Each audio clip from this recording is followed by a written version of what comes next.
ಈಗ ತಾನೇ ಚೆನ್ನಾಗಿ ಹುಮ್ಮಸ್ನಾಗಿದ್ದರೆ ಇನ್ನು 10 ನಿಮಿಷಕ್ಕಲ್ಲೇ ಅವ್ರದ್ದೇನೋ ದೃಷ್ಟಿ ತಾಕ್ತಪ್ಪ ಅಂದರೆ ಸರ್ ಹಂಗೆ ಸುತ್ತಿಗೆ ಮಕ್ಕಳಂಗೆ ಆಗ್ತಿತ್ತು.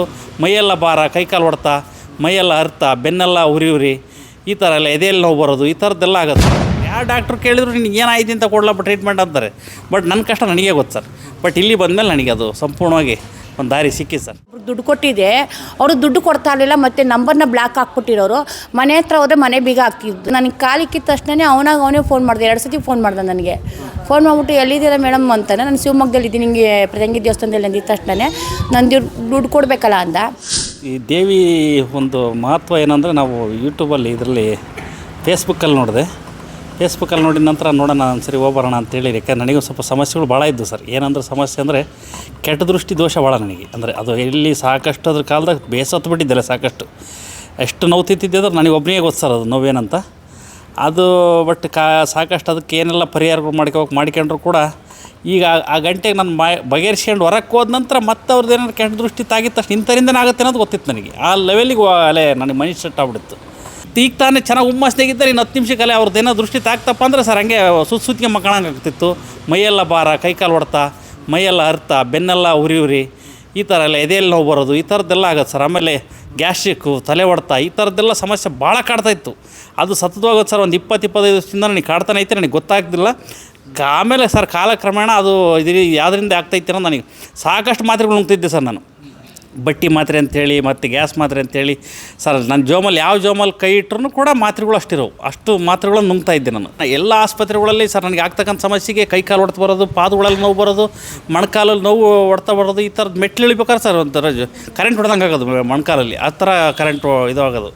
ಅದೆಲ್ಲ ಏನಾಯಿತು ಅಂದರೆ ಸರ್ ಮತ್ತೆಲ್ಲ ಥರದ್ದು ಚೆಕಪ್ ಮಾಡಿಸಿದೆ ಸರ್. ಡಾಕ್ಟ್ರ್ ಏನು ಹೇಳಿದ್ರು, ಎಲ್ಲ ಥರದ್ದು ಬ್ಲಡ್ ಚೆಕ್ ಮಾಡಿಸಿ MRI ಎಲ್ಲ ಮಾಡಿಸ್ಕೊಂಬಂದೆ ಸರ್. ಚಿತ್ರದುರ್ಗಕ್ಕೆ ಹೋಗಿ ಎಲ್ಲ ಮಾಡಿಸ್ಕೊಂಬಂದ್ರು ಕೂಡ ಎಲ್ಲದರಲ್ಲೂ ನಾರ್ಮಲ್ಲು. ಬಟ್ ಏನೂ ತೊಂದರೆ ಇಲ್ಲ ಸರ್. ಯಾವ ಡಾಕ್ಟ್ರು ಕೇಳಿದ್ರು ನಿನಗೆ ಏನಾಯ್ತು ಅಂತ ಕೊಡ್ಲಪ್ಪ ಟ್ರೀಟ್ಮೆಂಟ್ ಅಂತಾರೆ. ಬಟ್ ನನ್ನ ಕಷ್ಟ ನನಗೇ ಗೊತ್ತು ಸರ್. ಬಟ್ ಇಲ್ಲಿ ಬಂದಮೇಲೆ ನನಗೆ ಅದು ಸಂಪೂರ್ಣವಾಗಿ ಒಂದು ದಾರಿ ಸಿಕ್ಕಿ ಸರ್. ದೇವಿ ಈಗ ಆಲ್ರೆಡಿ 3ನೇ ಸರಿ ಸರ್ ನನಗೆ ಇದು ಮಾಡ್ತಾ ಇರೋದು. ಒಂದು ನಾರ್ಮಲ್ ಸ್ಟೇಜಿಗೆ ಬಂದೀನಿ ಸರ್. ಈಗ ಇನ್ನೊಂದು 2 ಸರಿ ಹೇಳಿದ್ರೆ ಅದೆಲ್ಲ ಆದ ನಂತರ ಮತ್ತೆ ದೇವಿ ಹತ್ರ ಏನು ಕೋರಿಕೆ ಸಲ್ಲಿಸೋಕ್ಕೆ ಸಾಧ್ಯ ಅವ್ನು ಸಲ್ಲಿಸ್ತೀನಿ ಸರ್. ಸಾಕಷ್ಟು ಜನಕ್ಕೆ ಯಾವುದೇ ಥರದ್ದು ಕೆಲವು ಆಸ್ಪತ್ರೆಯಲ್ಲಿ ಬಗೆಹರಿದಂಥವು ಕೆಲವು ಒಳವಡ್ತುಗಳು ಭಾಳ ಇರ್ತವೆ. ಕೆಲವ್ರಿಗೆ ಅದು ಅರಿಯಲ್ಲ, ಕೆಲವ್ರಿಗೆ ಯಾರ ಕಡೆಯಿಂದನೂ ಆಡಿಸಿದಾಗ ಗೊತ್ತಾದಾಗ ಈ ದೇವಸ್ಥಾನ ಸನ್ನಿಧಾನಕ್ಕೆ ಬಂದು ಅದನ್ನು ಬಗೆಹರಿಸ್ಕೊಂಡ್ರೆ ಅವ್ರಿಗೆ ಒಳ್ಳೆಯದು ಸರ್.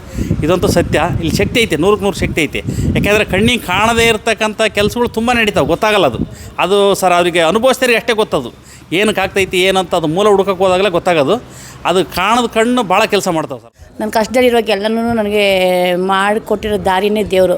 ಇವಾಗ ನಾನು ಈ ಸ್ಥಿತಿಲಿ ಇದ್ದೀನಿ ಅಂತಂದರೆ ನನಗೆ ನಾನು ನಂಬಿರೋ ಆ ದೇವರೇ ಕಾರಣ. ಇಲ್ಲಿ ಬಂದಮೇಲೆ 100% ಕೆಲಸ ಆಗುತ್ತೆ ಅಂತ ನನಗೆ ಅನ್ನಿಸ್ತು. ಯಾಕೆಂದರೆ ನನಗೆ ಒಬ್ರು ದುಡ್ಡು ಕೊಟ್ಟಿದ್ದೆ, ಅವರು ದುಡ್ಡು ಕೊಡ್ತಾ ಇರಲಿಲ್ಲ. ಮತ್ತು ನಂಬರ್ನ ಬ್ಲಾಕ್ ಹಾಕ್ಬಿಟ್ಟಿರೋರು. ಮನೆ ಹತ್ರ ಹೋದರೆ ಮನೆ ಬೀಗ ಹಾಕ್ತಿದ್ದು. ನನಗೆ ಕಾಲಿಕ್ಕಿದ ತಕ್ಷಣ ಅವನೇ ಫೋನ್ ಮಾಡಿದೆ. 2 ಸತಿ ಫೋನ್ ಮಾಡ್ದೆ ನನಗೆ. ಫೋನ್ ಮಾಡಿಬಿಟ್ಟು ಎಲ್ಲಿದ್ದೀರಾ ಮೇಡಮ್ ಅಂತಾನೆ. ನಾನು ಶಿವಮೊಗ್ಗದಲ್ಲಿ ಇದ್ದೀನಿ, ನಿಮಗೆ ಪ್ರದಂಗಿ ದೇವಸ್ಥಾನದಲ್ಲಿ ಅಂದಿದ್ದ ತಕ್ಷಣ ನಾನು ದುಡ್ಡು ಕೊಡಬೇಕಲ್ಲ ಅಂದ. ಸರಿ ನನ್ನ ಮಗಳಿದ್ದಾಳೆ ಹೋಗಿ ಕೊಡಪ್ಪ ಅಂತ ನಾನು ಹೇಳಿದೆ. ಅವ್ನು ಇಷ್ಟು ದಿವಸ ನಂಗೆ ಫೋನ್ಗೂ ಸಿಗ್ತಿರ್ಲಿಲ್ಲ, ಮನೆ ತವರು ಸಿಗ್ತಾ ಇರಲಿಲ್ಲ, ಏನೂ ಇಲ್ಲ. 5-6 ತಿಂಗಳು ಆಗೋಗಿತ್ತು. ಯಾವ ಫೋನಿಂದ ಏನಾದರೂ ಬೇರೆ ನಂಬರಿಂದ ಮಾಡಿದ್ರೆ ಆ ನಂಬರ್ನ ಬ್ಲಾಕ್ ಮಾಡಿಬಿಡೋನು. ಈಗ ಅವನೇ ಫೋನ್ ಮಾಡೋನೆ. ಅಂದರೆ ದೇವಿ ಇಲ್ಲಿ ಇದ್ದಾಳೆ. ನಾನು ಬಂದಿದ್ದ ತಕ್ಷಣ ಕಾಲು ಒಂಥರ ವೈಬ್ರೇಷನ್ ಆದಂಗೆ ಆಯಿತು. ಸೊ ಅಲ್ಲಿ ಇಲ್ಲಮ್ಮ ಅವಳೆ. ನನಗೆ ನಮ್ಮ ಅಕ್ಕ ಕರ್ಕೊಂಬಂದಿದ್ದು. ನಾನು ಹೋಮಕ್ಕೆ ಬಂದಿದ್ದೆ. ನನಗೆ ಕೆಳಗೆ ಕುತ್ಕೊಳ್ಳೋಕೆ ಆಗ್ತಾ ಇರಲಿಲ್ಲ. ಚಕ್ಲು ಬಕ್ಕ ಹಾಕೊಂಡು 5 ನಿಮಿಷ ಕೂರಕ್ಕೆ ಆಗ್ತಾ ಇರಲಿಲ್ಲ. ನರ ತುಂಬ ಎಳೆಯೋದು. ಅವತ್ತು ಕೂತೆದ್ದೋದ್ಮೇಲೆ ಮನೆಗೆ ಆ ನೋವು ಇವತ್ತಿನವರೆಗೂ ಇಲ್ಲ. ಈಗ ಆರಾಮಾಗಿ ಕೂರ್ತೀನಿ, ಚಕ್ಲು ಬಕ್ಕ ಹಾಕೊಂಡು ಆರಾಮಾಗಿ ಕೂರ್ತೀನಿ. ಆಮೇಲೆ ನಾನು ಇದು 2ನೇ ಭಾನುವಾರ ಬಂದೀನಿ ಹೋಮ ಬಿಟ್ಟು. ಮತ್ತು ಬರಬೇಕು ಅಂತ ಅಂದ್ಕೊಂಡಿದ್ದೀನಿ. ಒಳ್ಳೆಯದಾಗಿದೆ ನನಗೆ. ಆಸ್ಪತ್ರೆಗೆ ತೋರಿಸಿದ್ದೆ. ಮತ್ತು ಅಲ್ಲಲ್ಲೇ ನಿಂಬೆಹಣ್ಣೆಲ್ಲ ಎಳೆದಾಗ ಹಾಕ್ಕೊಳ್ತಿದ್ದೆ. ಆದರೆ ಅಷ್ಟು ವಾಸಿ ಆಗಿರಲಿಲ್ಲ. ಮತ್ತು ಉಳುಕು ತಗ್ಸೋದು ಅಂತ ಅದನ್ನು ಮಾಡಿದ್ದೆ, ವಾಸಿ ಆಗಿರಲಿಲ್ಲ. ಇಲ್ಲೊಂದು ದಿನ ಅಷ್ಟೇ ನಾನು ಅಕ್ಕನ ಜೊತೆ ಬಂದಿದ್ದು, ಆರಾಮಾಗೋದೆ. ಬನ್ನಿ, ನಿಮಗೆ ತುಂಬ ಒಳ್ಳೆಯದಾಗತ್ತೆ. ನನಗೆ ಒಂದೇ ಸರಿ ಕಾಲು ನೋವು ಹೋಗಿದೆ, ಮತ್ತು ಮೈಕೈ ನೋವು ಅಂತ ಬಂದಿದ್ದೆ ಒಂದು ಸರಿ ಹೋದ ಭಾನುವಾರ. ಈಗ ಮೈಕೈ ನೋವು ಕಮ್ಮಿ ಆಗಿದೆ. ಭುಜ ಎಲ್ಲ ತುಂಬ ನೋಯೋದು, ಅದು ಕಮ್ಮಿ ಆಗಿದೆ. ನನ್ನ ಮನಸ್ಸಿಗೆ ನೆಮ್ಮದಿಯಾಗಿದೆ. ಆ ತಾಯಿ ನಮ್ಮವ್ವ ಎಲ್ಲರಿಗೂ ಒಳ್ಳೇದು ಮಾಡಲಿ. ಮೊಬೈಲಲ್ಲಿ ಮಾತಾಡ್ಕೊಂಡು ರಾಂಗ್ ಸೈಡಲ್ಲಿ ಬಂದು ಹೊಡೆದು ಬಿಟ್ಟು ಹೋಗಿದ್ರು. ನಾವು ಅಲ್ಲಿಂದ ಗಾಡಿಯಿಂದ ಕೆರಡು ಬಿದ್ವಿ. 3 ತಿಂಗಳಿಂದ ಹಾಸಿಗೆ ಹಿಡಿದಿದ್ವಿ. ಎಡಗಡೆ ಕಾಲು ಬರದೇ ಇತ್ತು. ಆ ನಂತರ ಆಮೇಲೆ ಬಲಗಡೆ ಕಾಲು ಕೂಡ ಬರದೇ ಇತ್ತು. ಈಗ ಇಲ್ಲಿ ಬರ್ತಾ ಹೋಗ್ತಾ ಇದ್ದ ನಂತರ ಈಗ ಅದನ್ನೆಲ್ಲ ಗುಣ ಆಗಿದೆ. ಈಗ ವಾಸಿ ಆಗ್ತಾಯಿದೆ. ಈಗ ಒಂದು ಸ್ವಲ್ಪ ನಾನೇ ನಡೆದಾಡ್ತಾ ಇದ್ದೀನಿ. ಮೊದಲು ಕಾಲು ಹೆಜ್ಜೆ ಇಡೋದಕ್ಕೂ ಆಗ್ತಿದ್ದಿಲ್ಲ, ಅಷ್ಟೊಂದು ತುಂಬ ಕಷ್ಟ ಇತ್ತು. ಯಾರೋ ಗೊತ್ತಿರೋರು ಇಲ್ಲಿ ನ್ಯೂಸಲ್ಲೆಲ್ಲ ಯೂಟ್ಯೂಬಲ್ಲೆಲ್ಲ ನೋಡಿ ಹೇಳಿದ ಮೇಲೆ ಇಲ್ಲಿ ಬಂದ ಮೇಲೆ ಗುಣ ಆಗ್ತಾಯಿದೆ. ಈ ಪರ ಚೇತರಿಸ್ಕೊತಾ ಇದ್ದೀನಿ. ದೇವಿ ಮುಖಾಂತರದಿಂದ ಎಲ್ಲ ಒಳ್ಳೆಯದೇ ಆಗುತ್ತೆ. ದೇವ್ರು ನಂಬ್ಕೊಂಡ್ರೆ ಎಲ್ಲ ಪ್ರತಿಯೊಬ್ಬರಿಗೂ ಎಲ್ಲ ಒಳ್ಳೆಯದೇ ಆಗುತ್ತೆ.